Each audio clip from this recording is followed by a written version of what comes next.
이렇게요? 이쪽이요? 예, 됐습니까? 예, 네. 네, 참고로 저희보다 유튜브가 한 30초 느려요.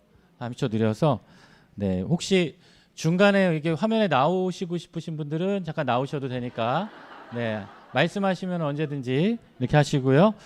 그리고 또 원활한 수업 우리 성경 공부를 위해서 여러분 미리 예습하시고 읽다가 이 궁금한 사항들이 있잖아요. 지나간 것도 괜찮아요. 궁금한 거, 이 말씀이 왜 그렇지? 그때 목사님이 설명해 준 것 같은데 잘 이해가 안 되네. 이런 부분도 좋고요. 또, 이게 왜 그렇지? 나는 이렇게 생각하는데 이게 맞는 걸까? 이런 이 생각이나 질문이 있으신 분들은 언제든지 카카오톡으로 저한테 미리 보내주시면 제가 그 질문을 듣고 이 강의 시간에 여러분 궁금한 것들을 제가 풀어드리도록 하겠습니다. 그래서 이게 가급적 저한테 이렇게 직접 물어보시면 제가 잘 몰라요. 저도 연구를 해야 되니까. 그러니까 미리 알려주시면은 제가 정확한 답변을 최대한 드릴 수 있도록 준비하도록 하겠습니다. 네, 그러면 우리 여호수아 우리 같이 하나님의 말씀을 같이 한번 우리 공부해 보도록 하겠습니다. 우리 여호수아 우리 1장부터 우리 살펴볼 텐데요. 먼저 여러분 화면을 보시면 우리 출애굽 여정을 한번 살펴보면 좋을 것 같습니다. 출애굽 이스라엘 백성들이 이 애굽에서 430년 동안 애굽의 포로 생활을 하다가 또 이 라암셋이죠. 이 라암셋이라는 지역은 사실 그 요셉의 아버지 누구죠? 야시로 시작하는 야곱이 애굽의 바로로부터 받았던 그 땅이었어요. 그 땅에서 이스라엘 백성들이 거주하다가 그 땅에서 430년이 지나서 그곳에서 출애굽을 하기 시작합니다. 여러분 출애굽 경로는 이 출애굽기 말씀을 통해서 우리가 잘 알 수 있는데 제가 작년인가 성경 공부 때 출애굽기 말씀을 한번 했습니다.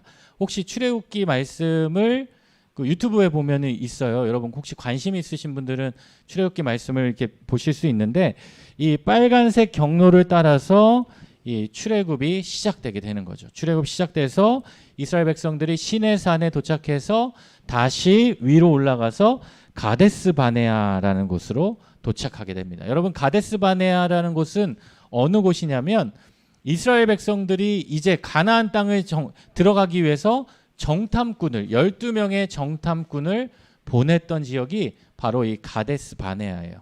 근데 여러분 이 12명의 정탐꾼 가운데 여러분 다른 사람은 기억 못 하셔도 2명의 이 정탐꾼은 기억하실 거예요. 누굴까요?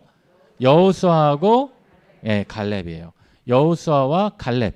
이 2명만 이 정탐을 하고 나서 하나님께서 우리에게 이 땅을 주셨다라는 그런 하나님의 계획을 바라보게 되고 나머지 10명은 원망하고 불평했던 그런 곳이 바로 가데스 바네아입니다. 여러분 그 정탐꾼을 떠났던 그 여호수아가 바로 오늘 우리가 공부하는 그 여호수아예요. 그 여호수아가 이제 가데스 바네아에서 이스라엘 백성들의 광야 생활이 시작되게 되죠. 사실 이 가데스 바네아에서 바로 올라가면 이스라엘인데 하나님께서는 이 백성들을 또 그 원망한 그 날들을 계산하여서 40년 동안 광야 생활을 하게 되었고요. 여기 가운데 보면 이 파란색 있는 이 바다가 바로 사해바다죠. 사해바다 오른쪽, 우리가 사해바다 위는 요단 동쪽, 요단강이라고 하기 때문에 요단 동쪽, 요단 서쪽 이렇게 이야기하는데 요단 동쪽에서 이스라엘 백성들이 들어가지 못하고 그곳에서 어떻게 해요? 머물러 있는데 그곳이 어디냐면 바로 모압 평지입니다. 여러분 지금 우리 담임 목사님께서 새벽마다 신명기 말씀을 전해주고 계시잖아요. 그 이스라엘 백성들이 그 신명기 말씀을 모세를 통해서 듣고 있는 그 땅이 바로 이 모압 평지죠. 모압 평지고 이 모압 평지에는 어떠한 산이 있냐면 이 모세가 마지막으로 또 죽었다는 그 느보산이라는 곳이 있어요. 여러분 성지순례에 가면 이 느보산이 이렇게 있습니다. 느보산에서 이렇게 바라보면 여러분 저기 왼쪽 사진 보이세요? 왼쪽에 보면 약간 푸르스름한 거 보이죠? 저게 바로 사해바다예요. 저게 사해바다고 이 경계선이 이렇게 보이시죠? 경계선이 보이는 저쪽이 바로 가운데쯤이 베들레헴이고 예루살렘이고 바로 이 땅이 바로 이스라엘 백성들이 들어가게 될 그 가나안 땅입니다. 바로 요 앞에 보이는 이 땅이 이 모압 평지예요. 이 사진을 보면 조금 더 이게 용이하게 나와 있죠. 그래서 제가 이 사진과 이 사진이 똑같은 곳에서 찍었는데 이것은 제가 찍은 사진이고요. 이것은 인터넷에 있는 사진이에요. 네. 누가 잘 찍었는지 아시겠죠? 네. 이 사진을 보면 이 모압 평지에서 이스라엘 백성들이 모세를 통해서 신명기 말씀을 들으면서 이제 가나안 땅으로 들어갈 준비를 하게 되고 바로 앞쪽에 있는 곳이 바로 여리고입니다. 그러니까 여리고를 처음으로 들어갔던 이유 중에 하나가 이스라엘 백성들이 여리고가 이 모압 평지에서 첫 번째 들어가는 관문이라고 보시면 돼요. 그래서 여리고를 통해서 들어가야 이 가나안 땅을 들어갈 수 있는 그러한 위치에 놓여 있습니다. 이스라엘은요, 이 지형적으로 좀 특이한 지형인데요. 이 이스라엘의 이 단면도를 보면 이 왼쪽에 지중해에서부터 이렇게 점점 높아져요. 높아지다가 이 요단 골짜기에서 딱 떨어지죠. 그러니까 분지같이. 그래서 이 지금 이 가운데 여기가 바로 이스라엘 백성들이 있는 곳이고 이곳을 통해서 여리고로 들어가게 되는 그 지역입니다. 그리고 이 백성들이 가나안 땅에 들어가서 이 12지파들이 땅 분배를 받는 그런 모습이 바로 우리 여호수아 말씀인데요. 우리 여호수아 1장 우리 1절과 2절 말씀을 같이 한번 읽어보겠습니다. 1장 1절과 2절 말씀 우리 교재를 보면서 같이 한번 읽어볼게요. 함께 읽겠습니다. 시작. 모세가 죽은 후에 여호와께서 모세의 수종자 눈의 아들 여호수아에게 말씀하여 이르시되 내 종 모세가 죽었으니 이제 너는 이 모든 백성과 더불어 일어나 이 요단을 건너 내가 그들 곧 이스라엘 자손에게 주는 그 땅으로 가라. 여러분 1절을 시작하면서 어떻게 기록되어 있습니까? 여호와의 종 누구예요? 모세예요. 여호와의 종 모세. 이 모세를 기록하기를 누구의 종이라고 그래요? 여호와의 종이라고 하고 이 여호수아는 어떻게 설명하고 있습니까? 여호와께서 모세의 수종자 눈의 아들 여호수아. 하나님께서 이제 모세가 죽었습니다. 모세가 죽어서 그의 후계자로 여호수아를 불렀어요. 그런데 지금 현재 여호수아가 하나님의 부르심을 받고 이스라엘의 지도자가 되었을 때 그의 위치를 보면요. 모세는 누구의 종이라고요? 여호와의 종인데 여호수아는 누구예요? 모세의 수종자예요. 여러분 위치가 다르잖아요. 그렇죠? 어떤 사람의 수종자일 뿐이고 모세는 누구예요? 여호와의 종이에요. 여러분이 만약에 여호수아라면 여러분이 그런 하나님의 부르심을 받았다면 여러분의 마음 가운데 어떤 마음이 드시겠어요? 나 하나님으로부터 택함 받아서 나 이제 지도자가 됐네. 나 이제 할 수 있어. 그런 마음이 드시겠어요? 물론 그런 마음도 있겠지만 이 여호수아의 마음 가운데에는 어떤 마음이 있었을까요? 모세가 저렇게 이야기했는데 모세가 저렇게 위대한 사람이었는데 모세는 누구예요? 여호와의 종이었는데 나는 그 모세의 종일 뿐인데 내가 어떻게 이 백성들을 이렇게 인도할 수 있을까? 그의 마음 가운데 두려움이 있었고 불안이 있었고 염려가 있었다라는. 아마 이 여호수아의 마음 가운데에는 이 모세에 대한 그 열등감이 있었을 수도 있어요. 서로 비교하고 그 모세 옆에서 가장 가까이 지켜봤던 사람이 여호수아였잖아요. 모세가 기도하면 이 지팡이가 뱀이 됐고요. 모세가 기도하면 물이 피로 변했고요. 10가지 재앙들을 봐도 알 수 있고 또 그 바로 앞에 나가서 이야기를 했고 모세가 손을 들면 홍해 바다가 갈라졌고 또 모세가 손을 들면 아말렉과의 전투에서 싸워서 이겼던 그러한 것을 가장 가까이에서 지켜봤던 사람이 바로 여호수아였는데 그런 모세가 죽었어요. 그리고 그 모세를 이어서 여호수아가 이 민족을 이끌어야 된다. 여러분 얼마나 큰 부담감이 있겠습니까? 여러분도 아마 구역에서 그런 경험을 하신 적이 있을 거예요. 어떤 구역장님이 정말 너무나 잘 섬기셨고 어떤 교구장님이 너무나 잘 섬기셨어요. 근데 그 구역장님이 이제 임기가 다 돼서 이제 내가 그 구역을 이어받게 될 때 여러분 마음 가운데 어떤 마음이 드십니까? 내가 저 구역장보다는 잘하지. 저 교구장, 저거는 뭐 교구장도 아니야. 저거는 내가 하면 더 잘하지. 여러분 이런 마음이 드세요? 아니잖아요. 네, 어떻게요? 저 하필 왜 내 앞에 저 구역장님이 하신 거야? 왜 하필 내 앞에 다른 구역 저분 정도면 내가 할 수 있을 것 같은데 여러분 그런 마음이 우리 안에 들 때가 있잖아요. 근데 지금 여호수아가 바로 그런 마음이었다는 거예요. 여러분 그런 마음으로 하나님의 부름을 받고 이 여호수아가 얼마나 열심히 하나님의 귀한 일들을 감당했겠습니까? 그렇죠? 그런데 놀라운 사실은 이 여호수아 1장이지만 우리 뒤에 23장, 24장이 되면 여호수아를 어떻게 소개하고 있냐면요. 하나님께서 우리 맨 마지막 장 한번 펴보시겠어요? 56장. 56쪽 한번 펴보세요. 56쪽에 여호수아가 죽는 장면이 나오는데 24장 29절 말씀이에요. 여호수아 24장 29절 찾으셨어요? 맨 뒷장 우리 같이 한번 읽어보겠습니다. 시작. 후에 여호와의 종 눈의 아들 여호수아가 110세에 죽음에. 여러분 아까 1장 1절에는 어떻게 돼 있어요? 여호수아가 모세 수종자 눈의 아들. 그런데 이번에는 어떻게 돼요? 여호와의 종 눈의 아들 여호수아가. 눈의 아들인 거는 바꿀 수 없잖아요. 여러분 이 눈이 아니라 그 아버지의 이름이 눈이에요.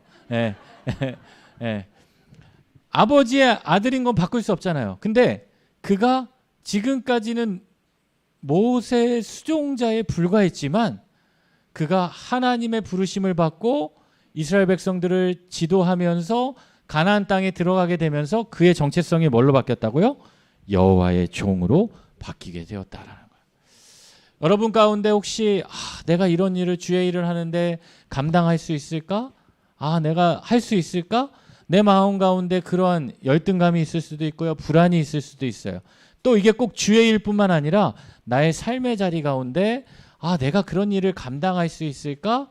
그런 마음을 가진 우리 분들이 있을 수 있어요. 그런데요. 우리가 그런 마음이 있을지라도 우리가 여호와의 종이 아니라 다른 사람의 종이고 그냥 연약하고 미약한 존재일지라도 우리가 하나님 앞에 서고 하나님을 붙잡고 하나님과 함께하는 인생은요. 우리의 인생이 어떻게 바뀌냐? 여호와의 종으로 바뀌게 된다라는 겁니다. 오늘 또 이렇게 성경 공부를 처음 시작하는데 우리 14지구 우리 믿음의 식구들이 비록 아직은 우리가 그런 마음이 없고 우리의 믿음이 미약하고 나의 마음이 흔들릴지라도 여러분이 또 한 학기 동안 같이 말씀 앞에 서고 같이 구역 예배하고 같이 기도하고 또 함께 우리가 모이게 힘쓸 때 여러분의 인생이 여호와의 종으로 부름받는 그러한 은혜가 있으시기를 소망합니다. 네, 옆에 한번 보세요. 어떻게 여호와의 종 같으십니까? 네, 네, 그렇죠. 아직은 조금 그런 것 같죠. 한번 격려했으면 좋겠습니다. 여호와의 종이 되실 겁니다. 네, 여호와의 종으로 이렇게 세움받는 그러한 은혜가 있기를 바랍니다. 네, 여호수아가 1장부터 24장까지 말씀인데요. 여호수아를 1장부터 24장까지 요약할 수 있는 이 단어가 한 4가지가 있고요. 그 구절을 이야기하라 그러면 2절부터 5절까지 말씀으로 정리해 볼 수 있어요. 우리가 2절 말씀을 읽었으니까 우리 3절 말씀도 한번 읽어볼게요. 3절 같이 읽겠습니다. 시작.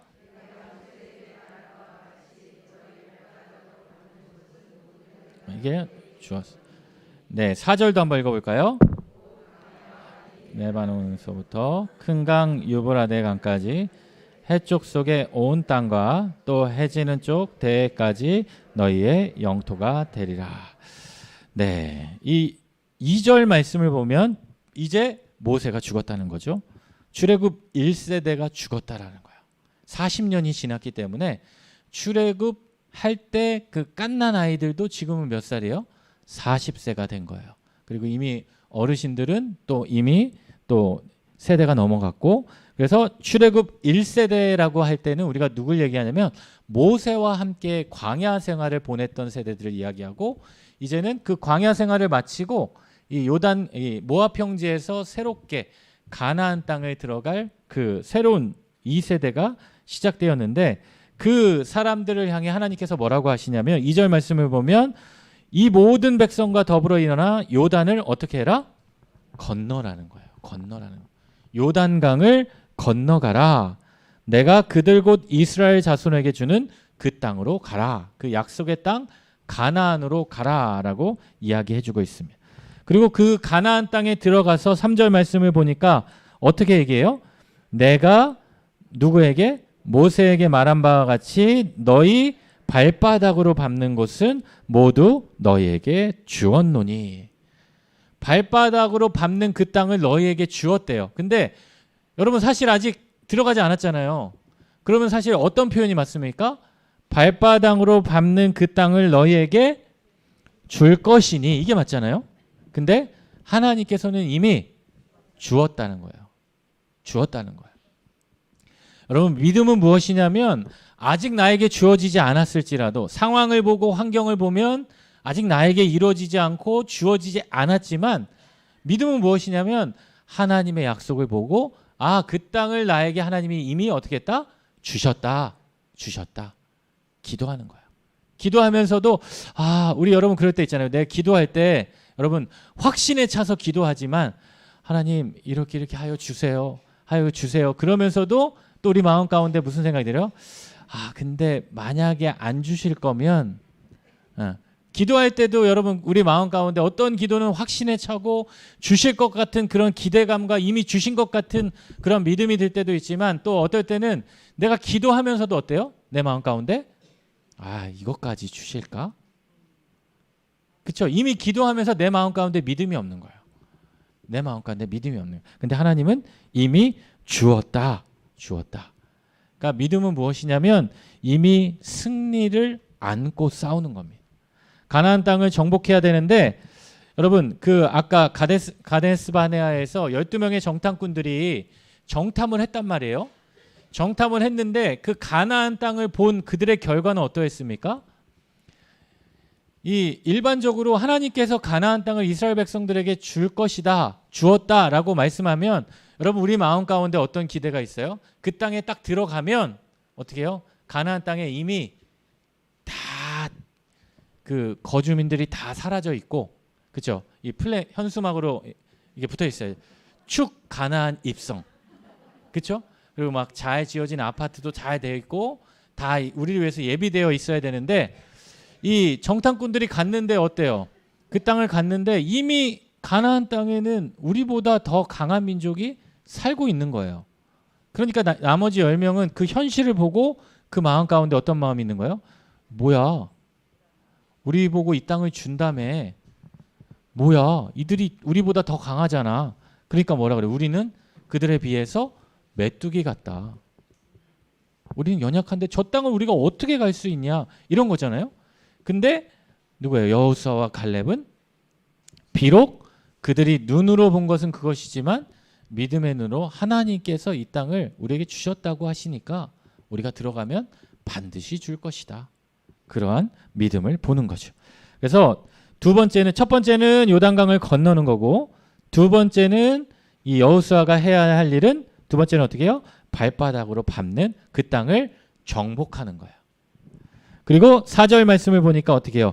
광야는 이 아래, 이 네게브 지역을 얘기하고, 레바논 북부 쪽에 있는 이 산지를 이야기하고, 유브라데 강까지 이 오른쪽 북쪽에 있는 그 경계를 이야기하고, 해쪽 속의 온 땅이라는 것은 그 가나안 땅 전체를 이야기합니다.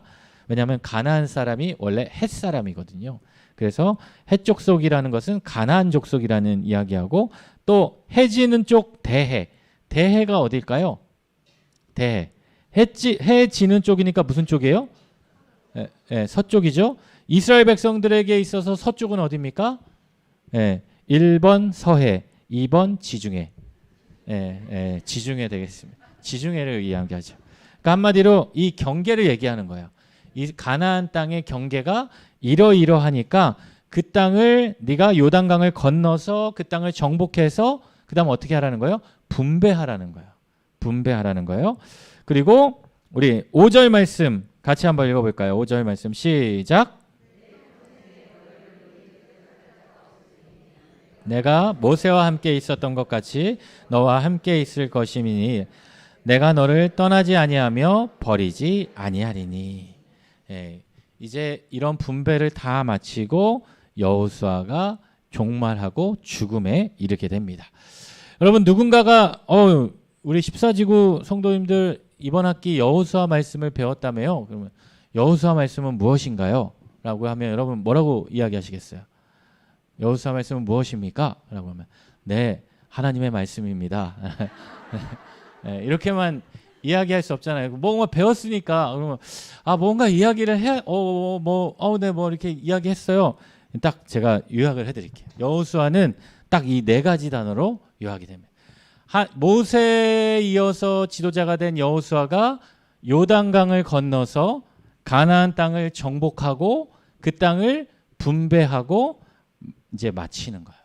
이게 여호수아의 이 사명이고 여호수아 1장부터 24장까지의 말씀입니다. 여러분 이 네 가지 단어 기억하세요? 한번 같이 읽어볼까요? 시작.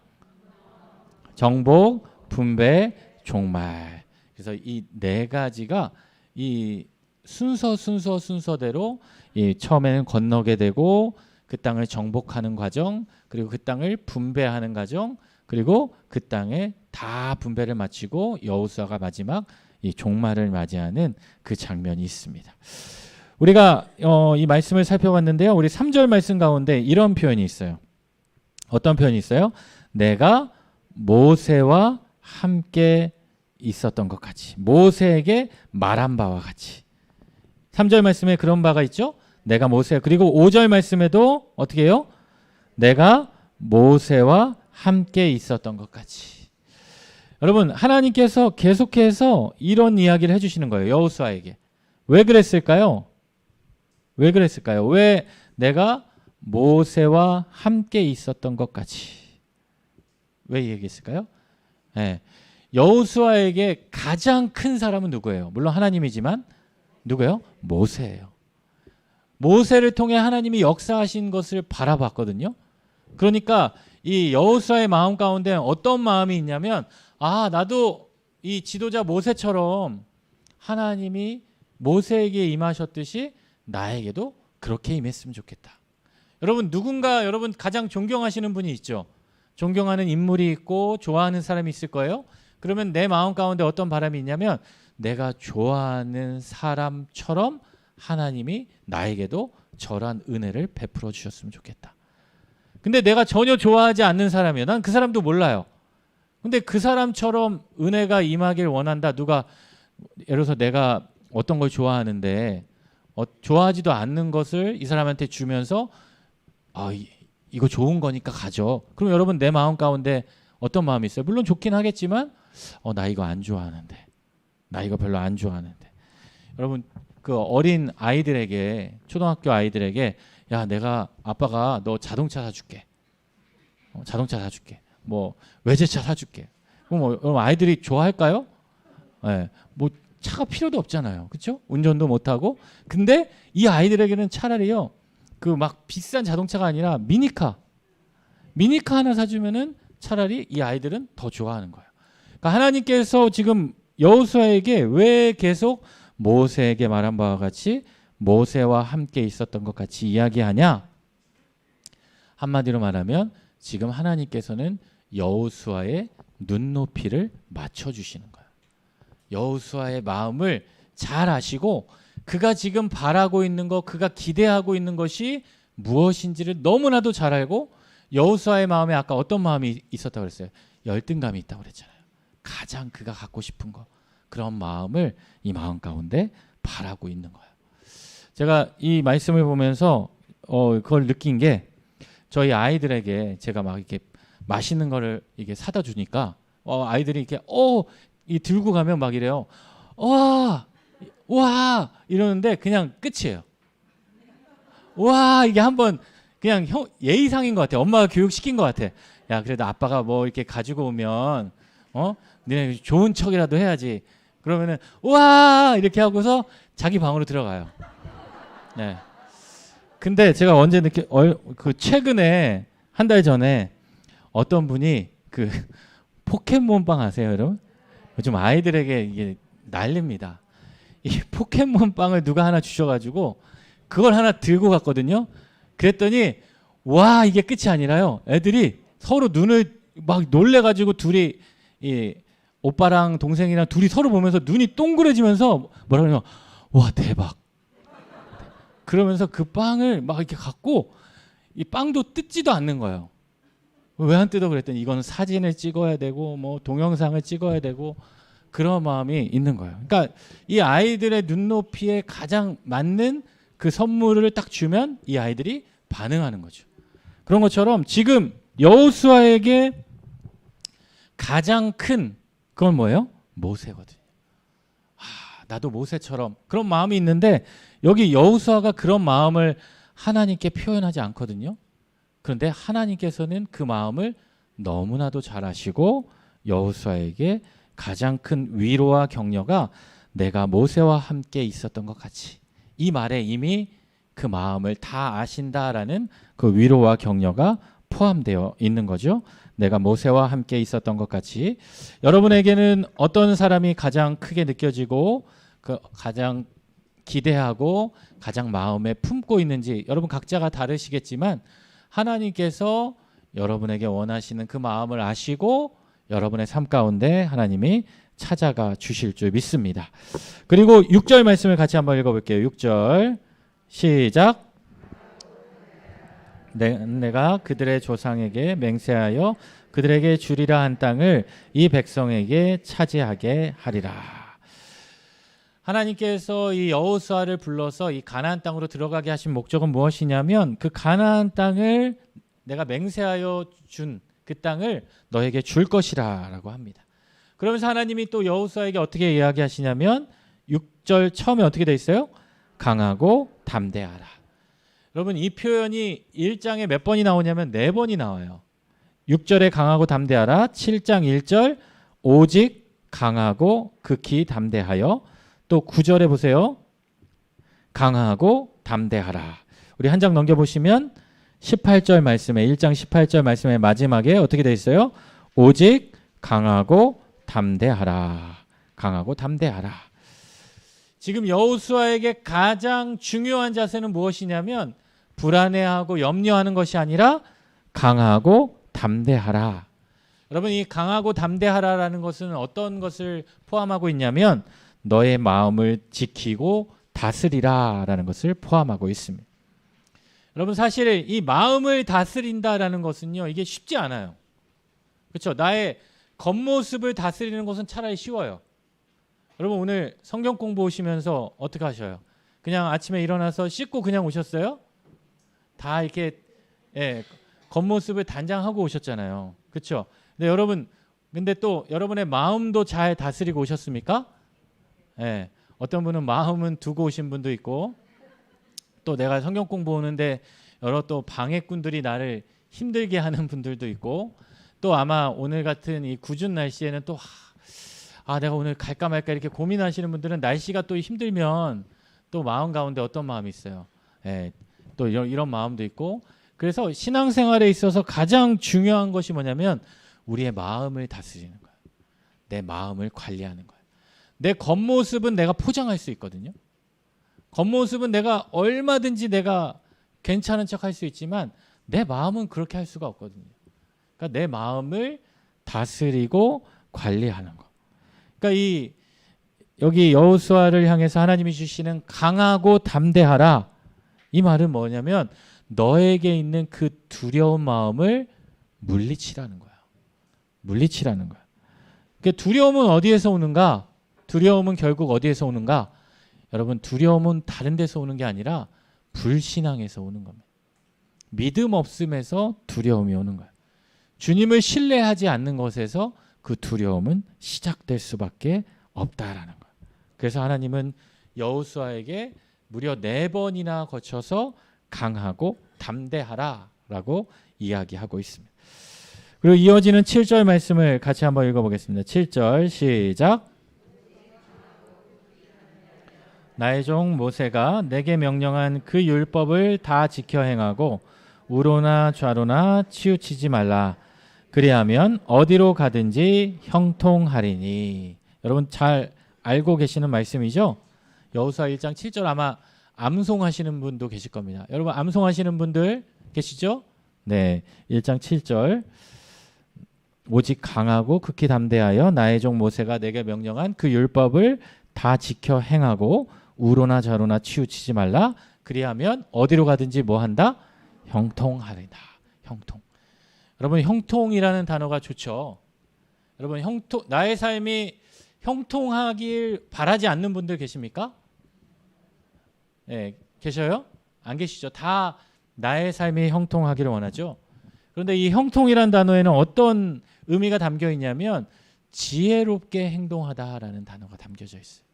그러니까 우리가 생각하고 있는 그런 세상적인 형통도 형통이지만 하나님께서 말씀하시는 그 형통은요, 그 세상적인 형통은 아주 부분적인 거예요. 사실 그런 형통은 하나님께서 주시는 것의 그 한 부분일 뿐이고, 하나님이 주시는 이 성경에 나오는 형통이라는 것은 지혜롭게 행동하고 지혜롭게 생각하고, 이 지혜라는 것은 결국 하나님이 주시는 것인데, 그것은 무엇을 의미하냐면 하나님의 관점으로 모든 것을 받아들이고 기대하고 보게 한다라는 거예요. 그러니까 우리의 육의 눈으로 바라보는 것이 아니라 영의 눈으로 바라볼 때 우리의 마음은 형통하게 된다라는 거예요. 여러분 육의 눈으로 나의 삶을 바라보면 여러분 형통이 많아요, 불통이 많아요? 네. 네. 네. 형통하지 않을 때가 많거든요. 육의 눈으로 바라보면 도저히 나의 삶은 형통이라고 할 수 없을 정도로. 그런데 영의 눈으로 바라보면, 하나님의 눈으로 바라보면 그것을 통해서 일하실 하나님이 보이기 시작하고 그것을 통해서 역사하실 하나님의 은혜가 기대되는 거예요. 여러분 정탐꾼들이 10명과 2명이 나눈 게 바로 그것입니다. 하나님이 주시는 그 형통을 붙잡고 살아가고 있지만 10명은 세상의 기준으로 그 형통을 바라봤고요, 2명은 하나님의 형통으로 바라본 거예요. 그 대표적인 사람이 누구냐면 이 창세기에 나오는 요셉이라는 사람. 여러분 요셉의 이야기 잘 알잖아요. 요셉의 이야기를 보면 여러분 어때요? 요셉의 이야기는요, 그 알파벳으로 말하면 W라고 할 수 있어요. W. 왜냐하면 그 굴곡이 많은 거예요. 이게 높아졌다가 또 떨어졌다가, 높아졌다가 떨어졌다가, 이 아버지로부터 가장 사랑받았다가 형들로부터 미움받아가지고 애굽에 팔리게 되고, 또 보디발의 집에서 인정받아서 가정의 총무로 일하고 있다가 또 유혹을 받아서 또 감옥에 갇히게 되고, 또 감옥에 갇히다가 어떻게 돼요? 다시 애굽의 총리가 되는. 여러분 이러한 인생이 되고 싶으십니까? 그렇죠. 차라리 나는 그냥 중간 정도면 될 것 같아요. 굳이 밑으로도 가고 싶지 않고 굳이 위로도 가고 싶지 않고, 아니면 차라리 계속 위에 있던지, 그러한 삶이 되고 싶은 게 우리의 솔직한 마음인데, 성경은요, 하나님은 이 요셉의 삶을 어떻게 이야기하냐면 형통하다라고 이야기한다라. 우리 창세기 39장 2절 말씀을 같이 한번 읽어보겠습니다. 시작. 그래서 요셉과 함께 하심으로 그가 형통한 자가 되어 그의 주인 애굽의 사람의 집에 있으니. 요셉과 함께 하셔서 그가 형통했다고 그래요. 또 3절 말씀 읽어볼게요. 시작. 주인이 여호와께서 그와 함께 하심을 보며 또 여호와께서 그의 범사에 형통하게 하심을 보았더라. 또 형통하게 하셨고, 39장 23절 시작.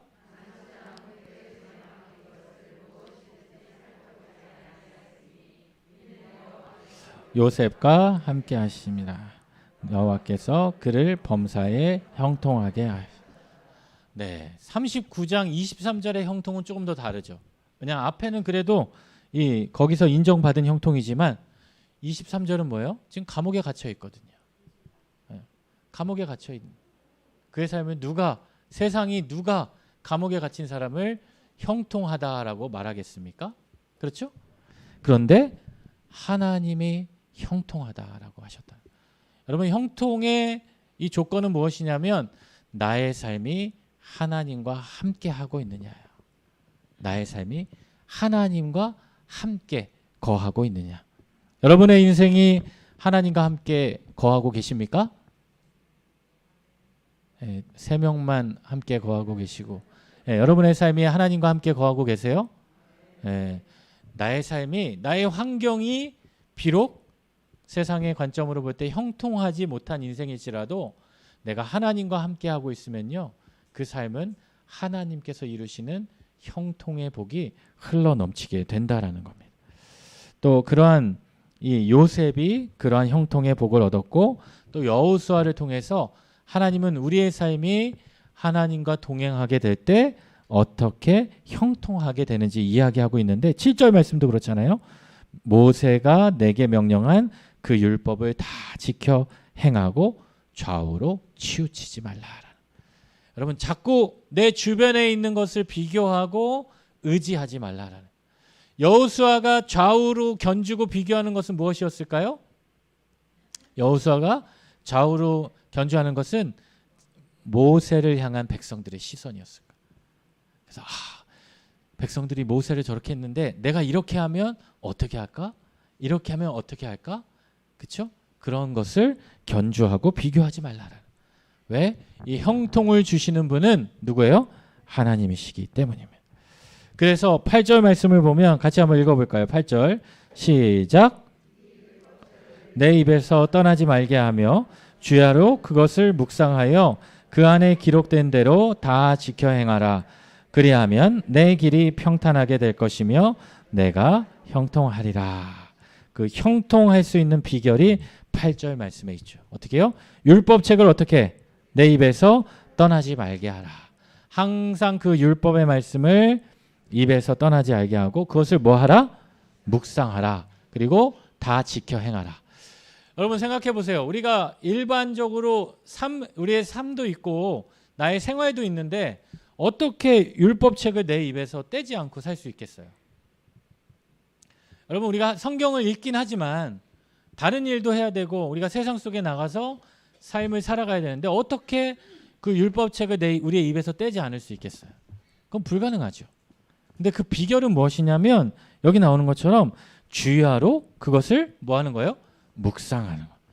여러분, 묵상하다라는 게 이 히브리어 단어로 하가라는 단어예요. 하가. 묵상하다라는 단어인데 여러분 실제로 이 뇌과학적으로 우리가 어떤 말씀을 어떤 단어를 우리가 묵상하게 될 때 여러분 보통 묵상 많이 하시죠? 묵상할 때 그 본문 말씀을 몇 번 정도 읽으세요? 몇 번 정도 읽으세요? 많이 읽는다고 하면 3번? 네, 또? 네, 몇 번? 네, 경매가 잘 진행돼야 되는데. 네, 네. 많이 읽으면 10번? 10번도 많이 읽는 거죠. 네, 근데 여러분 이 한 구절이 내 입에서 떠나지 않고 그것을 묵상하려면 이 유대인들은 몇 번 읽냐면 300번을 읽는다고 해요. 네, 300번. 300번을 그 말씀을 읽고 읊조린다고 그러죠. 그 300번을 읽게 되면 어떠한 일이 일어나냐면 내 뇌가 그 말씀을 기억하고, 그러니까 암기하는 것과 다른 거예요. 내가 계속해서 그 동일한 말씀을 한 300번 읽으면 내 뇌가 그것을 기억하고 이것을 계속 생각나게 한다는 거예요. 그러니까 어떻게 하냐면 내가 일반적으로 길을 걸어가다가도 나도 모르게 그 말씀을 내가 읊조려. 여러분 좋아하는 찬양이나 노래 어떻게 해요? 내가 이 찬양 불러야지 하고서 이 찬양을 부를 때도 있지만 갑자기 막 은혜 충만할 때 갑자기 입술로 뭐예요? 갑자기 가다가 부르신 곳에서 갑자기 찬양할 때 있지 않아요? 없으세요? 그렇잖아요. 주변에서 이상하게 생각하잖아요. 갑자기? 전 집에서 제가 좋아하는 찬양이 있으면 저는 이게 제 성격상 좋아하는 게 있으면 그것만 해요. 그러니까 찬양을 어떤 찬양에 꽂히면 그 찬양만 들어요. 그러니까 뭐 예를 들어서 어떤 옷을 입을 때 어떤 색깔이 있다. 그러면은 그 색깔만 입어요. 이게 물어보시는 분들이 많은데 목사님 넥타이가 왜 항상 파란색이세요? 그러면 제가 이 넥타이를 봤는데 넥타이가 다 푸른색이에요. 다 푸른색. 누가 보면은 비슷한 것 같은데 여러분 그런 내가 좋아하는 것들은 어떻게 내가 굳이 그거를 의도적으로 안 해도 나중에 지나 보면 어떻게 해요? 그것만 돼 있잖아요. 제가 뭐 언제 그걸 느꼈냐면 제가 이 대학원에서 선교 신학을 공부했어요. 선교 신학을 공부하고 이 선교 역사를 공부했는데 어느 날 제 책장을 이렇게 봤는데 이 신학 책들도 되게 다양하잖아요. 뭐 조직 신학도 있고 성서 신학도 있고 역사 신학도 있고 뭐 예배학도 있고 설교학도 있고 다양한데 어느 날 딱 이게 책장을 봤는데 다 선교학 책인 거예요. 그러니까 제가 전공을 언제 선택했냐면 그걸 보고 선택했어요. 내가 이쪽에 관심이 많았구나. 찬양도 마찬가지일 거예요. 여러분 어느 순간에 이렇게 길을 가다가 갑자기 찬양이 불쑥 튀어나올 때 있어요. 여러분 있어요. 그런 때가 있잖아요. 그러면 그 찬양을 내가 왜 갑자기 튀어나오겠어요? 내가 여러 번 들었고 그게 내가 계속해서 생각하고 내 뇌가 작용을 하는 거예요. 근데 이 말씀도 마찬가지라는 거예요. 이 묵상이라는 거 여러분 나는 왜 묵상이 안 되지? 여러분 몇 번 읽으셨다고요? 3번 읽고 묵상이 안 되지? 여러분 그 되는 사람이 이상한 사람이에요. 그 되는 사람은 빨리 병원에 가봐야 돼요. 제가 몇 번이라고 그랬어요? 300번.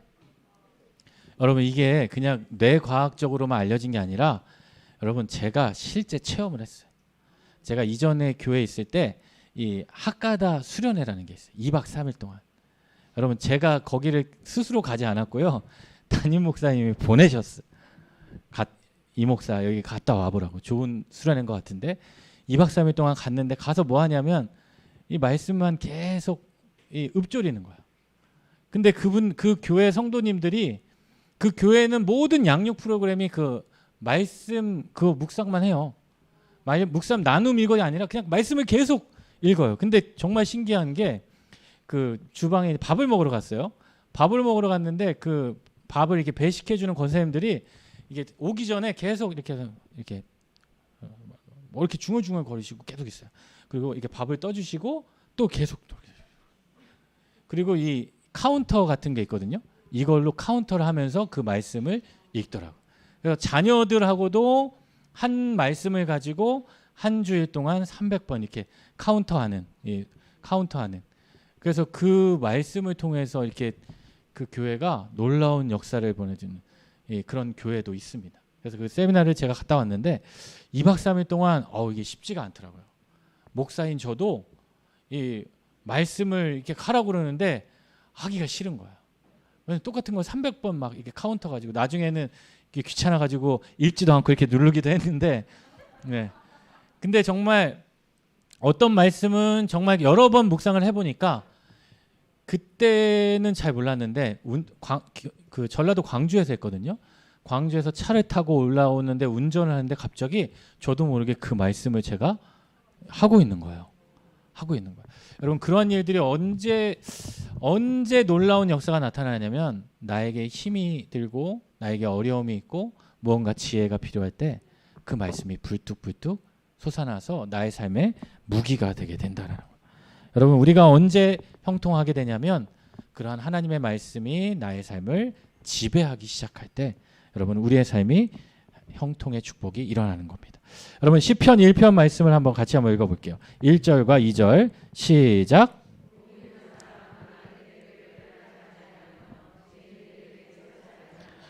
오만한 자들의 자리에 앉지 아니하고 오직 여호와의 율법을 즐거워하여 그의 율법을 주야로 묵상하라.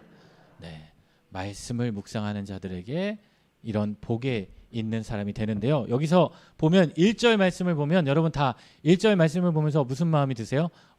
내가 그래. 내가 그렇지. 나 악인들의 꾀를 따르지 않고 죄인들의 길에 서지 않고 오만한 자들의 자리에 앉지 아니하고. 여러분 우리 흔히 그렇게 생각하지 않아요? 나 그렇게 안 해. 근데 여러분 신앙은 거기에서 머물면 그 신앙은 소극적인 신앙에 머무는 거예요. 근데 묵상하는 신앙은 어떤 신앙으로 나냐면 2절의 자리로 나아가는 거예요. 다시 한번 2절 시작. 여호와의 율법을 즐거워하여 그 율법을 주야로 묵상하라. 네, 여러분 묵상하셔야 돼요. 주야로 묵상하셔야 돼요. 그럴 때 여러분의 삶이 복 있는 삶이 되고 하나님이 주시는 그런 형통의 복이 여러분에게 임하게 될 줄로 믿습니다. 네, 우리 벌써 시간이 5분이 돼서 우리 잠깐 5분 정도 쉬었다가 또 이어가도록 하겠습니다.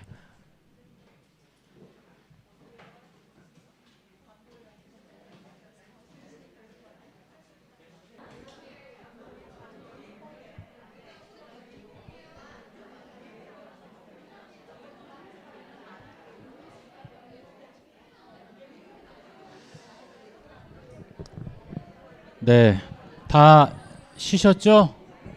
네, 네, 열심히 달렸는데 8절까지밖에 못해서 좀 더 속도를 내야 될 것 같습니다.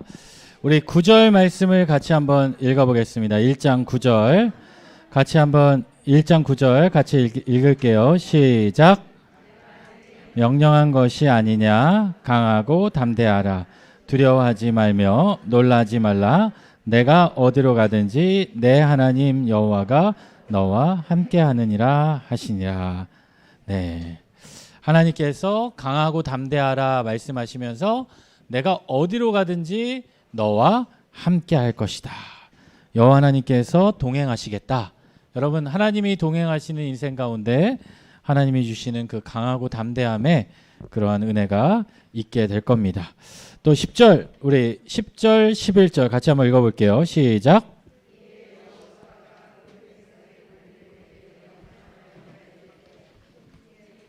두루다니며 그 백성에게 명령하여 이르기를 양식을 준비하라. 사흘 안에 너희가 이 요단을 건너 너희 하나님 여호와께서 너희에게 주사 차지하게 하시는 땅을 차지하기 위하여 들어갈 것임이라.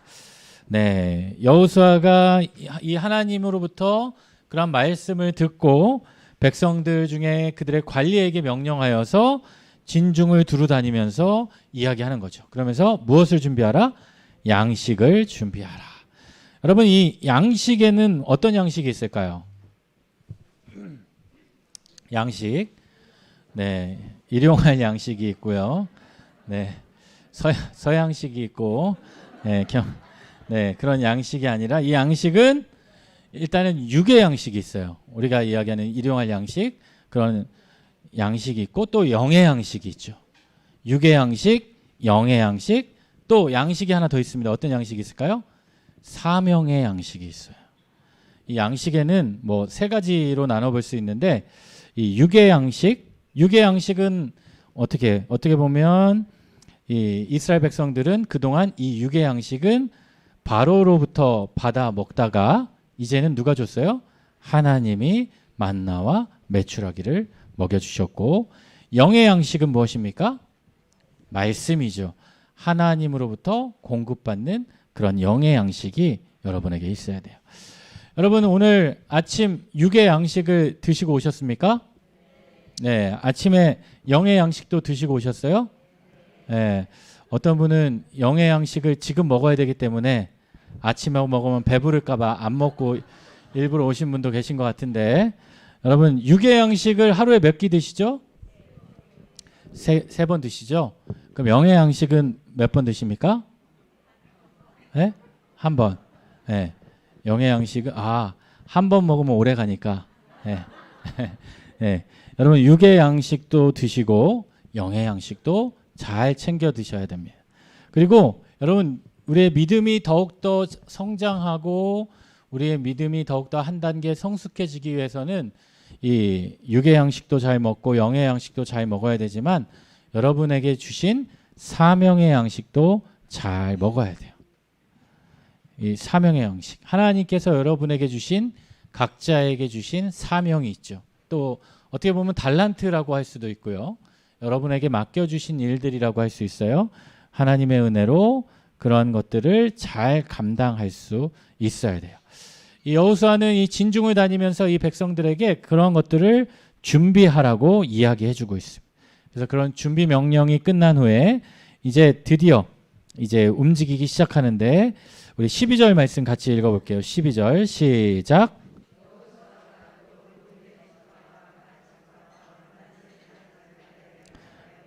네, 13절.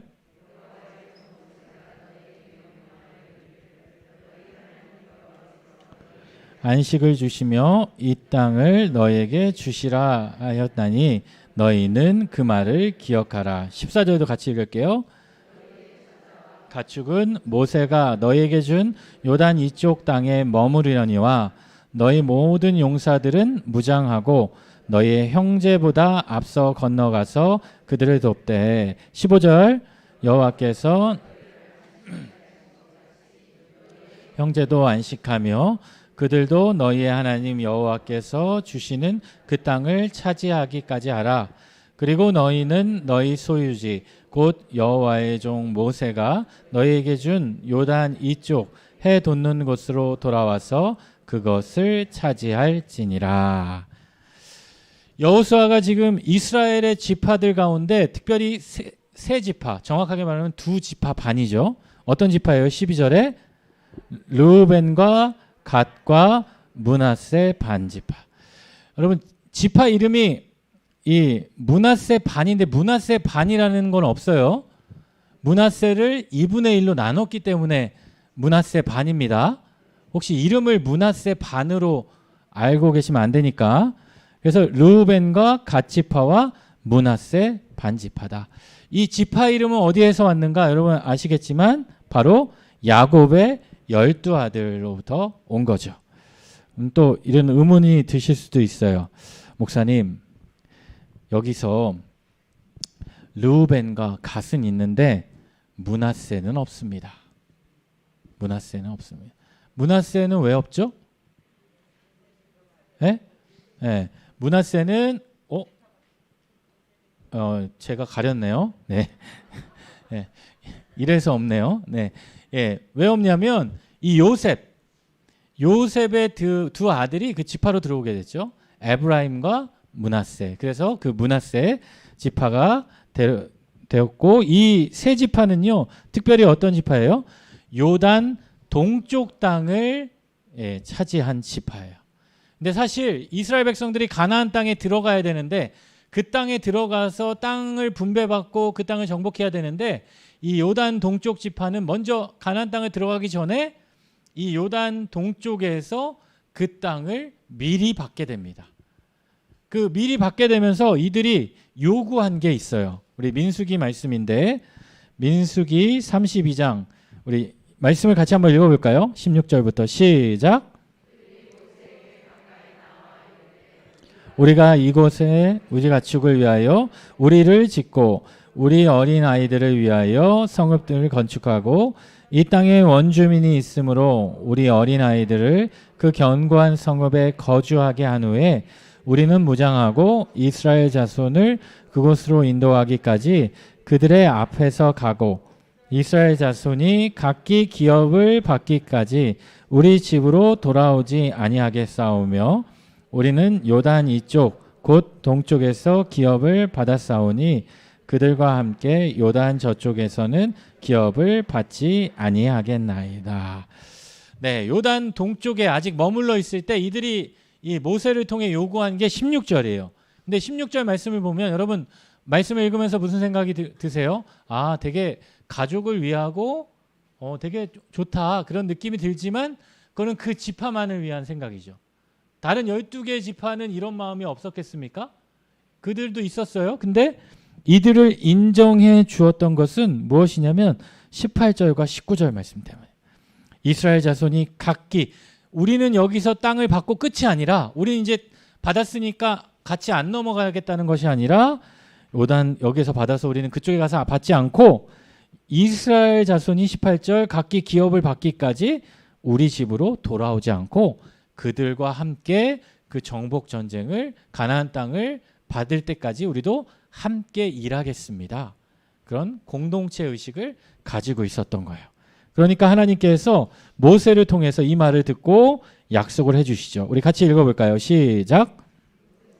그들에게 이르되 너희가 만일 이 일을 행하여 무장하고 여호와 앞에서 가서 싸우되 너희가 다 무장하고 여호와 앞에서 요단을 건너가서 여호와께서 그의 원수들 자기 앞에서 쫓아내시고 그 땅이 여호와 앞에 복종하게 하시기까지 싸우면 여호와 앞에서 나 이스라엘 앞에서나 무죄하여 돌아오겠고 이 땅은 여호와 앞에서 너희의 소유가 되리라마는 너희가 만일 그같이 아니하면 여호와께 범죄함이니 너희 죄가 반드시 너희를 찾아낼 줄 알라. 그렇죠? 오케이, 그건 허락하지만 너희가 앞서 싸워서 이스라엘 다른 지파들이 그 땅을 받을 수 있도록 힘써서 노력하라 라고 이야기를 하고 있죠. 그러니까 여호수아가 르우벤과 갓과 므낫세 반지파에게 이야기해서 13절 마지막에 너희는 그 말을 기억해라. 너희가 했던 그 약속을 기억하고 앞서 14절 마지막에 너희 형제보다 앞서 건너가서 그들을 돕되 15절 여호와께서 너희를 안식하게 한 것 같이 너희 형제도 안식하게 하라. 여러분, 이 공동체 의식이 중요한 겁니다. 신앙 공동체 안에서 나의 것을 요구하고 내가 형통하게 하는 것도 중요한데요. 또 중요한 것은 무엇이냐면 하나님께서 우리에게 주신 이 공동체가 함께 안식할 수 있도록 이루어가는 거예요. 그렇죠? 그래서 여러분, 이 신앙생활하면서 이런 부분들이 정말 어려운 거예요. 나 혼자만 잘 믿고 잘 살면 될 것 같지만 하나님께서는 우리의 믿음을 이 공동체를 통해서 이루어가게 하셨거든요. 그러니까 여러분이 속해 있는 또 그런 구역에서 또 그런 모임에서 또 하나님께서 나에게 주신 그 은혜를 통해서 나만 안식을 누리는 것이 아니라 15절 말씀에 여호와께서 너희를 안식하게 한 것 같이 누구도 너희의 형제도 안식하며, 그렇죠? 우리가 함께 안식하며 살아갈 수 있어야 한다라는 겁니다. 그래서 아까 그랬잖아요. 우리가 양식에는 세 가지가 있다. 육의 양식, 영의 양식, 사명의 양식. 여러분, 육의 양식, 영의 양식은 결국 누구를 채우는 겁니까? 나를 채워가는 거예요. 근데 사명의 양식은 물론 나도 그 일을 통해서 나도 채워지지만 누구를 채워가요? 공동체를 함께 채워가는 거예요. 하나님께서 우리에게 주신 그 달란트로 나도 채워가고 우리 가족도 채워가지만 나와 함께 있는 믿음의 공동체도 채워가는 겁니다. 그래서 여러분, 그 사명을 이루어가는 것이 중요합니다. 여러분, 그 미국의 유명한 오프라 윈프리가 있잖아요. 오프라 윈프리가 이것이 사명이다 라고 그 책도 쓰고 이야기하면서 이런 얘기를 했어요. 같이 한번 읽어볼까요? 시작. 더 가졌다는 것은 축복이 아니라 사명이다. 하나님께서 나에게 더 주신 그런 귀한 마음, 또 귀한 시간, 또 뭐 물질, 또 건강, 나에게 주신 달란트, 재능, 그런 것들이 있다면 그것은 나에게 주신 축복에서 머무르는 것이 아니라 무엇으로 이어져야 된다고요? 사명으로 이어져야 된다. 그런 사명으로 여러분의 삶 가운데에도 그런 하나님께서 주신 그 은혜들을 사명의 양식으로 또 사용하는 그러한 시간들이 될 수 있기를 바랍니다. 우리 16절 말씀 또 읽어보겠습니다. 시작. 대답하여 이르되 우리에게 명령하신 것은 우리가 다 행할 것이요 당신이 우리를 보내시는 곳에는 우리가 가리이다. 자, 여기서 이 여호수아의 이야기를 들은 이 그들은 누구예요? 이스라엘 백성들이 어떻게 얘기합니까? 당신이 우리에게 명령하신 것은 뭐라 그래요? 우리가 다 행할 것이요. 다 행할 것이요. 여러분, 이 여호수아를 지도자로 인정하겠다는 겁니까? 안 하겠다는 겁니까? 하겠다는 거죠.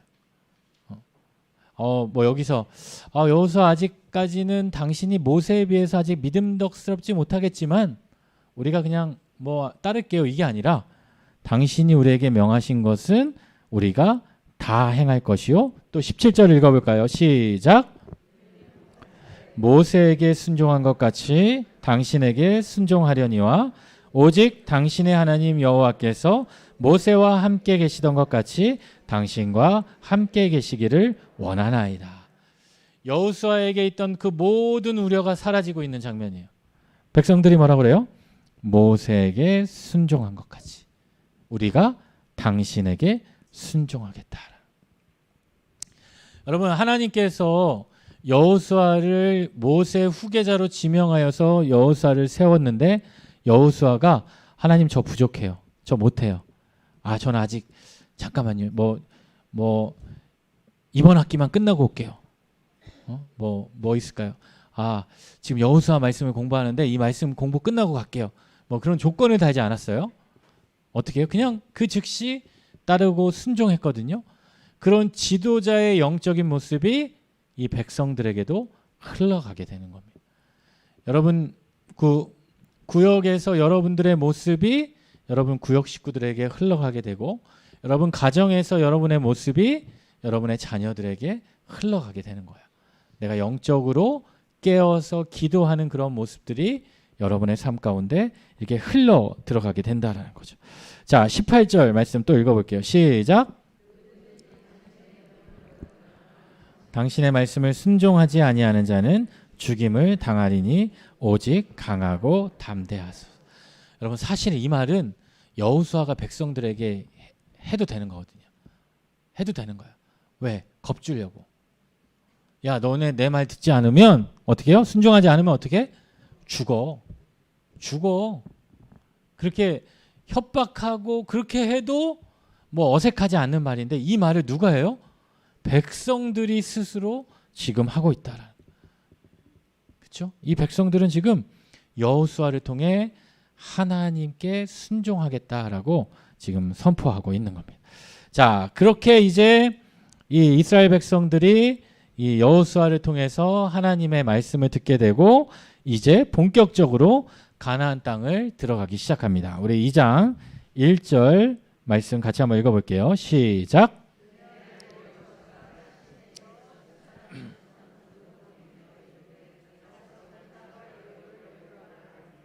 그들이 가서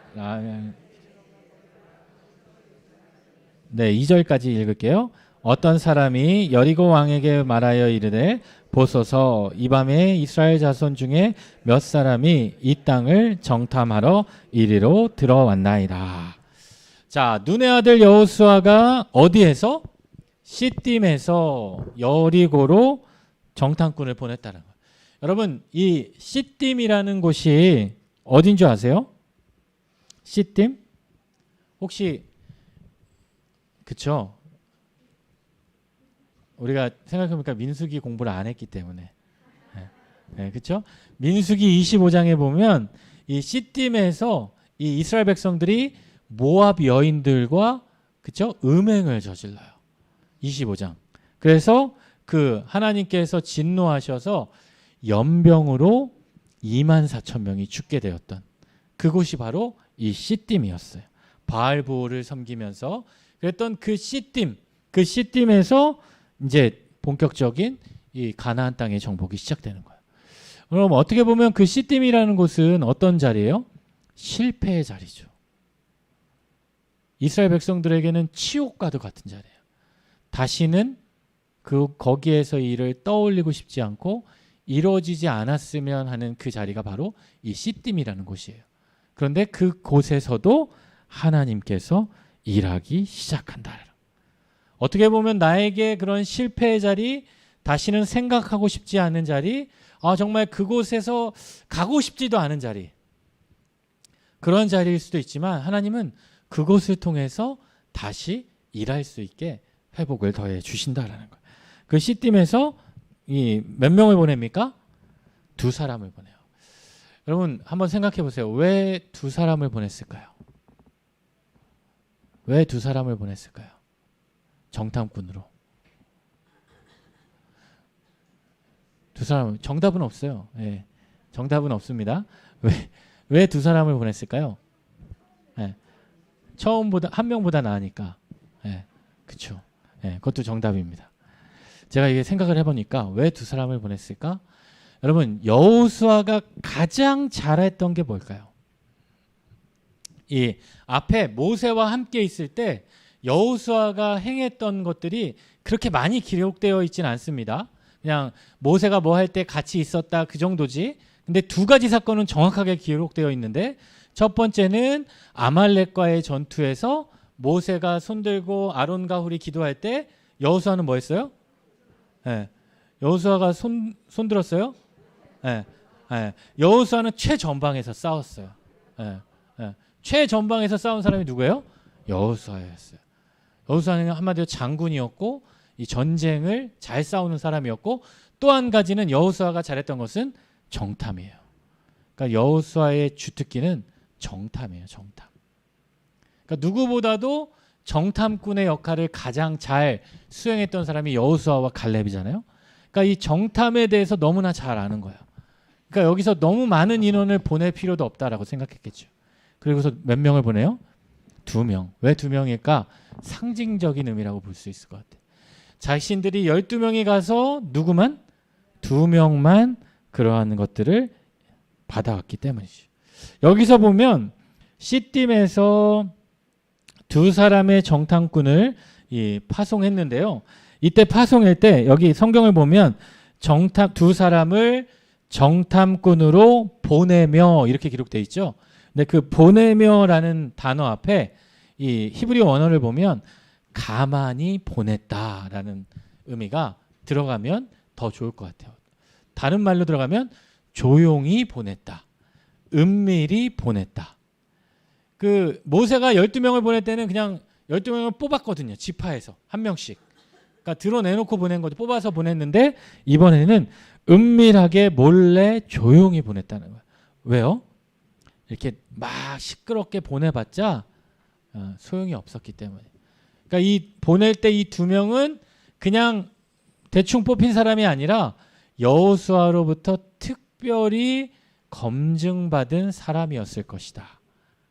여호수아로부터 훈련받았고 여호수아가 믿을 만한 사람이었을 것이다. 그래서 그 사람을 보냈을 것이다.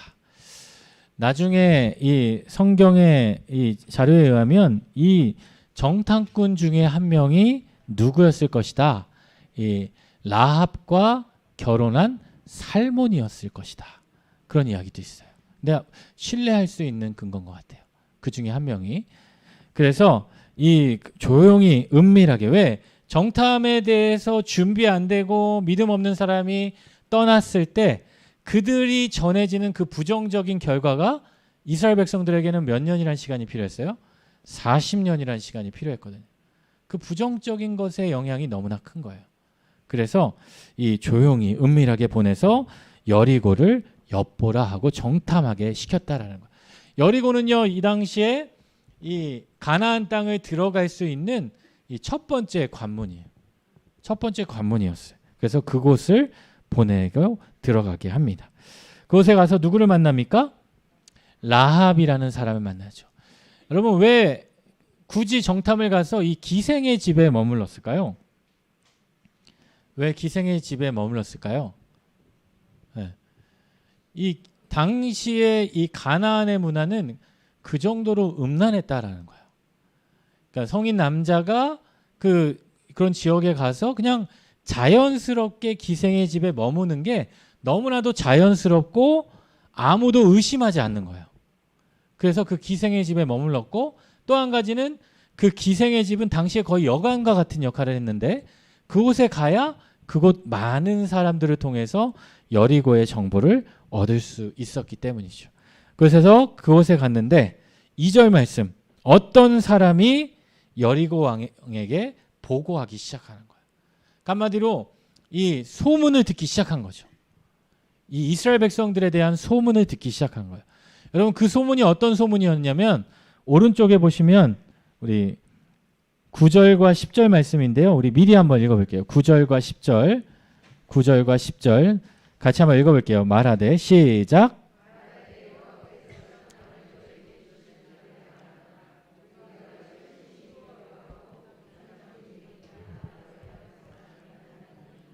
이는 너희가 애굽에서 나올 때에 여호와께서 너희 앞에서 홍해물을 마르게 하신 일과 너희가 요단 저쪽에 있는 아모리 사람의 두 왕 시혼과 옥에게 행한 일 곧 그들을 전멸시킨 일을 우리가 들었음이니라.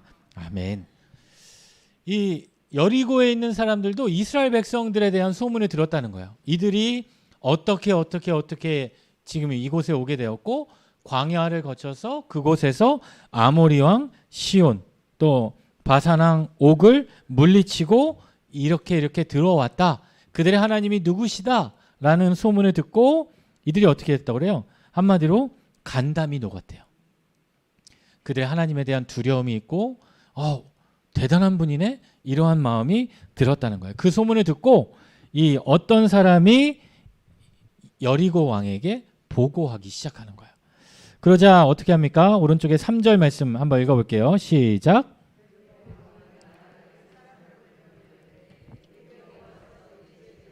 그 사람들을 끌어내라. 그들은 이 온 땅을 정탐하러 왔느니라. 자, 어떤 사람도 그 소문을 들었고요. 여리고 왕도 그 소문을 들었고요. 또 누구도 소문을 들었어요? 라합도 그 소문을 들었겠죠. 듣고 근데 이들의 반응이 다른 거예요. 라합은 그 소문을 듣고 믿게 되었고 하나님을 두려워하기 시작했고 그 하나님이 보낸 그 이스라엘 백성들 그 정탐꾼 2명을 숨겨주게 되었고 또 어떤 사람은 그 소문을 듣고 어떻게 해요? 두려워서 이 일로 인해서 자기가 공로를 세우려고 여리고 왕에게 보고하게 되었고 또 여리고 왕도 그 소문을 듣고 어떻게 해요? 그 사람을 쫓아내고자 했다라는 거예요. 여러분 여기서 우리가 알 수 있는 것은요. 믿음은 반응입니다. 믿음은 내가 소문을 듣고 하나님에 대한 소문을 듣고 어떻게 반응하느냐가 그 믿음이라는 거예요. 그래서 이 여리고에 있는 그 어떤 사람과 같이 반응하는 사람도 있고요. 또 여리고 왕과 같은 반응하는 사람이 있고 또 라합과 같이 반응하는 사람이 있어요. 여러분 라합의 믿음을 보면요.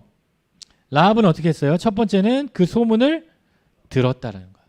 또 여러분 소문은 반응이라고 했지만 그 듣고 반응 자체도 안 하는 사람이 있어요. 여러분 누군가에게 복음을 전해보셨죠? 전도해 본 적 있죠?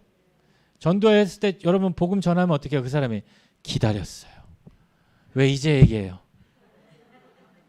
당신 이상한 사람이네. 그렇게 좋은 거를 혼자 믿어요? 빨리 얘기해야죠. 당장 갑시다. 교회 어디예요? 여러분 이럽니까? 이런 사람 거의 없잖아요. 다 뭐예요? 뭐 어쩌라고. 그렇게 좋으면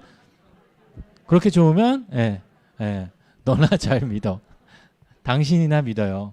아니면 생각해 볼게요.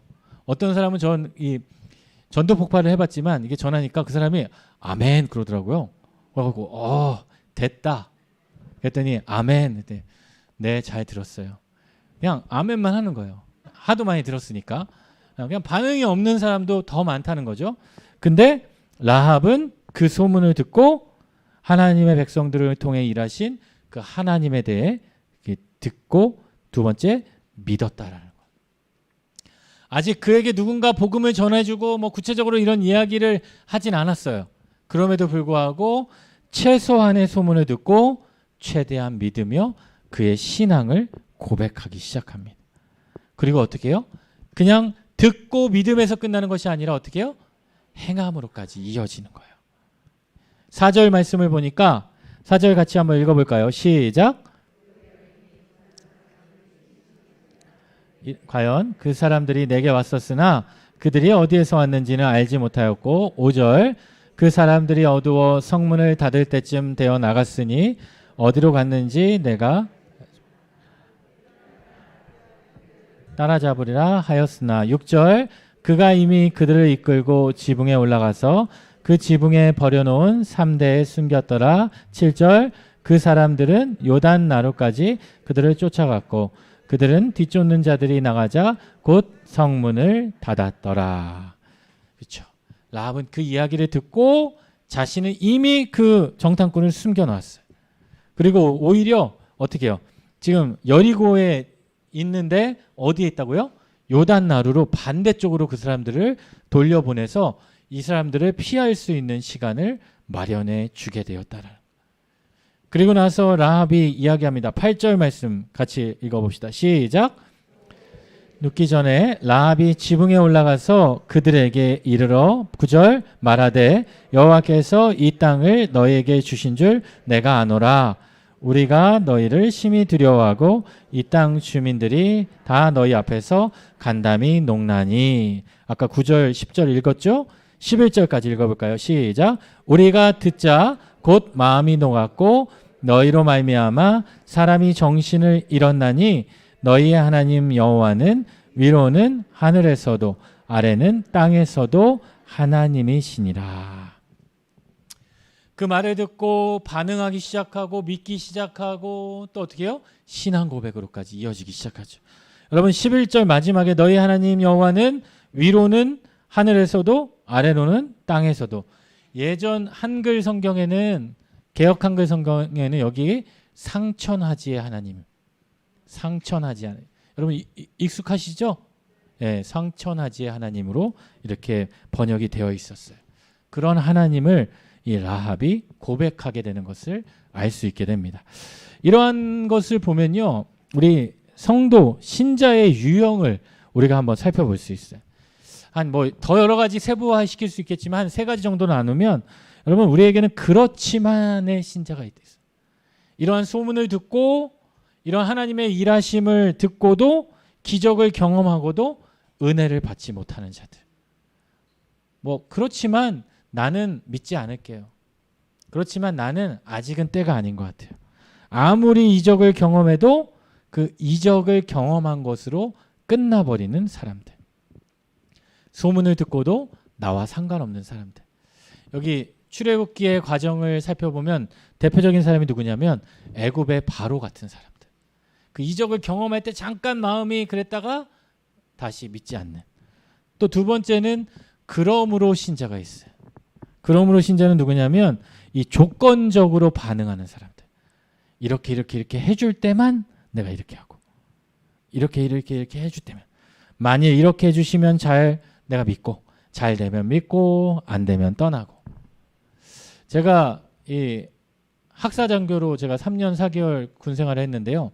제가 중2 때였던 것 같아요. 중2 교회 그 사단 교회 전도사로 일을 했는데 사역을 했는데 그때 제가 새벽 기도를 인도를 했거든요. 새벽 기도를 인도하면 여러분 군인 가족들 출신들은 잘 아실 텐데 군대에는요 그 뭐라 그러죠? 진급철이 있어요. 진급철이 있으면 진급 한 달 앞두고 교회 예배당이요 막 갑자기 저는 처음에 제가 새벽 기도 인도해서 많이 온 줄 알았어요. 갑자기 막 사람들이 많이 오는 거예요. 성도님들이. 그래서 야 이거 됐다. 우리 천보교회 부흥했다. 막 기도하면 아멘 하고 끝나고도 안 가요. 끝나고도 막 다 남아서 기도하고 막 뜨겁게 기도하는 거예요. 새벽 기도하는데 군대 보통 한 10명도 안 왔거든요. 주일날은 한 400명 500명 모이는 교회인데 평일날은 많이 오면 10명. 근데 그 한 달 기간은 30명 막 이렇게 오는 거예요. 그리고 그 군인들만 오는 게 아니라 그 가족들, 그러니까 아내, 사모님들 다 같이. 근데 막 교회 안 다니시는 분들도 좀 가끔 막 오시는 거예요. 야 이거 됐다. 와 됐다. 막 말씀 전할 때도 그냥 막 그냥 더 힘이 들어가고 막 그랬던 것 같은데 갑자기 어느 날 다시 10명인 거예요. 처음에 몰랐어요. 내가 어저께 설교에 뭐 잘못했나? 그래서 설교 원고를 찾아봤는데 특별히 잘못한 게 없는데 그리고 한 2, 3일 지났는데 똑같이 10명, 6명 나중에 알았어요. 진급철이구나. 근데 그게요 1년에 한 2번, 3번 있는 것 같아요. 또 그 철이 되면 또 다시 어디서 오시는 분들인 거예요. 여러분 그러므로 신자들이 있다는 거예요. 그런 조건적인. 근데 이 라합과 같은 사람은 어떤 사람이에요?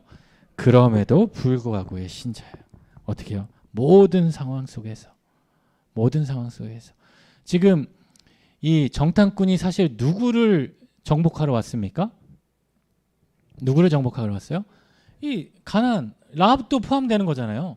다 정복하러 왔던 거예요. 그럼에도 불구하고 자신의 그 어렵고 힘든 상황 속에서도 하나님의 일하심을 믿고 그러면서 어떻게 해요? 거룩한 요청을 하잖아요. 그리고 도와주고 나서 또 자기를 기억해달라. 은혜를 기억해달라. 그렇게 간구하는 그런 모습이 어떻게 보면 이 그럼에도 불구하고의 신앙으로 나아갈 수 있어야 된다. 성경에 보면 이런 그럼에도 불구하고의 신앙의 모습이 많이 등장하죠. 또 룻과 같은 사람, 또 다니엘과 같은 사람, 다니엘의 세 친구와 같은 사람. 여러분도 마찬가지입니다. 여러분도 그럼에도 불구하고의 그러한 성도들이 되시기를 바랍니다. 여러분 오늘 이렇게 성경 공부에 많이 나오셨어요. 제가 교재를 80권 준비했는데 이 목사가 믿음이 약해서 목사가 믿음이 약해서 더 많은 그릇을 준비해야 되는데 오늘 못 받으신 분들이 계셔서 못 받으신 분들은 다 저의 믿음 때문입니다. 제가 다음 주에 드릴 테니까 꼭 나오시고 다음 주까지만 이 교재를 드리도록 하겠습니다. 여러분 다 오늘 이렇게 성경 공부 나오신 분들도 이 진급 앞두고 나오신 거 아니잖아요. 그렇죠? 말씀을 사모하는 마음으로 나오셨으니까. 여러분 방학 동안에 이 말씀의 자리를 얼마나 기다리셨어요. 그렇죠? 왜 빨리 안 오는 거야. 지금 목요반은 3주 후에 개강이에요. 목요반은 이번 주 목요일이 추석 합동 예배고 그 다음 주가 추석이어서 또 마음 가운데 좋겠다 이런 분도 계실 수 있겠지만 계실 수 있겠지만 여러분은 또 여러분 다 그렇잖아요. 내가 화요반이길 잘했다. 여러분 그런 마음이시죠? 믿습니다. 그래서 여러분의 신앙이 그럼에도 불구하고의 그런 신앙으로 이어질 수 있기를 바랍니다. 오늘은 이 2장 11절까지만 하겠습니다. 오늘 이렇게 열심히 했는데 이러다가 여호수아 다 못 끝내겠다는 생각도 들고요. 이어서 우리 그 구역 교환 잠깐 한번 보겠습니다. 오늘 우리 지난 주일에 우리 담임 목사님께서 창세기 21장에 이스마엘의 하나님이라는 제목으로 말씀을 전해 주셨어요. 그 생각하기 보시면 우리나라 사람들은 첨예한 경쟁의 구도예요. 경쟁의 구도에서 이렇게 살아가면서 빨리빨리 최고가 되고자 빠르게 하고자 있지만 오늘 본문 말씀은 아브라함과 이삭과 이스마엘의 이야기입니다. 여러분 아브라함과 이삭은 어떻게 보면 성경에 나오는 주인공이라고 할 수 있다면 이스마엘이라는 사람은 조연이라고 할 수 있죠. 근데 조연보다도 더 소외되고 그런 사람들, 남들보다 뒤떨어졌다라고 생각하는 사람들에게 주시는 하나님의 말씀이다. 이 이야기 해주셨고요. 하나님은 사라의 편을 들어주시지만 그곳에 하나님의 오묘한 뜻이 숨겨져 있다라는 거예요. 하나님은 사라만을 위한 편이 아니라 하나님의 구속사를 이루어 가시기 위해 특별히 사라를 통해서 이삭을 낳게 하고 이삭을 통해서 야곱을 낳게 하고 이 구속사를 이루어가기 위한 거고 또 한편으로는 이 이스마엘과 같은 사람들도 하나님은 기억하시고 그들을 통해서 하나님의 일들을 이루어 간다라는 거예요. 여기 마지막 단락을 한번 이 말씀은 거기 한번 그 위에 결국 보이세요? 결국 하나님은 거기 같이 읽어보면 좋겠습니다. 시작.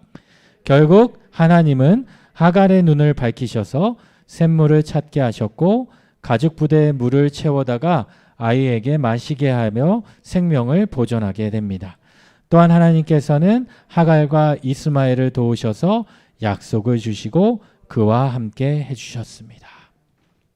하나님께서는 주신 그 약속들을 반드시 이루어 가시는 분이기 때문에 때로는 내가 내 삶 가운데 내가 소외된 것 같고 나는 외면당한 것 같은 그런 인생일지라도 하나님은 우리를 통해서 일하시는 분이시다라는 말씀입니다.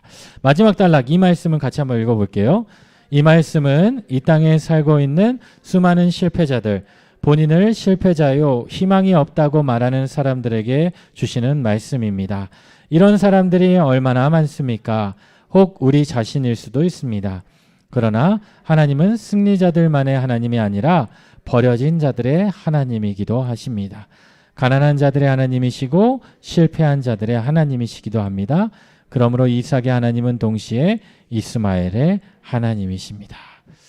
우리 하나님은 우리 모두의 하나님이시기 때문에 또 상대적으로 오늘 말씀 가운데에도 이 열등감에 놓여있던 그 여호수아에게 다가오셔서 그의 눈높이를 맞춰주시고 그에게 강하고 담대하라 내가 모세에게 함께 하셨던 것처럼 너와 함께 할 것이다 라고 말씀해 주셨듯이 오늘 저와 여러분의 삶 가운데에도 하나님이 약속해 주시고 하나님이 말씀해 주시는 그런 은혜가 가득 넘치시기를 우리 주님의 이름으로 축원합니다.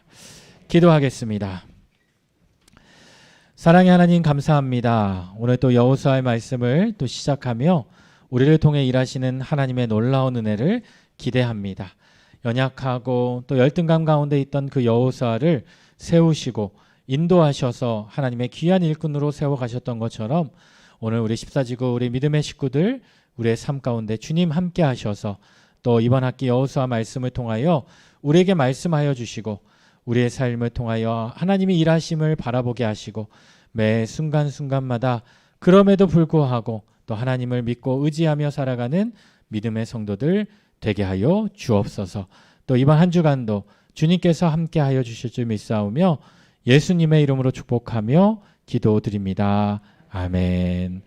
네, 수고하셨습니다. 우리 잠시 자리에 앉아주시면요, 우리 성경공부 반장님 나오셔서 우리 또 광고 말씀 전해주시겠습니다.